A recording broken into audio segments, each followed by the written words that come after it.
Як бел-чырвона-белы сцяг і пагоня сталі дзяржаўнымі сімвалямі. 19 верасня 1991 года Верховны Савет Беларусі прагаласаваў за наданне бел-чырвона-беламу сцягу і гербу пагоня статусу дзяржаўных сімваляў. Але яшчэ за некалькі гадоў да гэтай падзеі ў Беларусі мала хто ведаў пра іх існаванне, бо ў 1918 годзе яны былі сімвалямі Беларускай Народнай Рэспублікі, а ўсё, што з ёй было звязана, пры камуністычнай уладзе было пад забаронай. Як жа бел-чырвона-белы сцяг і пагоня пачалі вяртацца ў грамадства?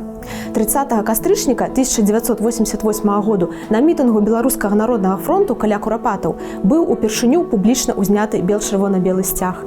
Пад нацыянальнымі сцягамі праходзілі і мітынгі БНФ на выбарах у Верховны Савет. У жніўні 1991 года дэпутатам апазіцыі БНФ пры падтрымцы дзясяткаў тысяч чалавек на плошчы удалося спыніць дзейнасць КПСС і абвясціць незалежнасць Беларусі.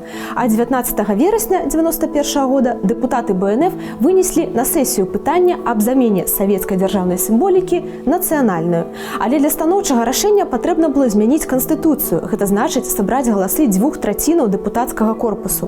Гэта ўдалося зрабіць толькі з трэцяй спробы. Нарэшце былі сабраныя 231 голас, роўна столькі, каб герб пагоня і бел-чырвона-белы сцяг сталі дзяржаўнымі. У той жа дзень змянілі і назву краіны. Замест БССР яна стала называцца Рэспубліка Беларусь.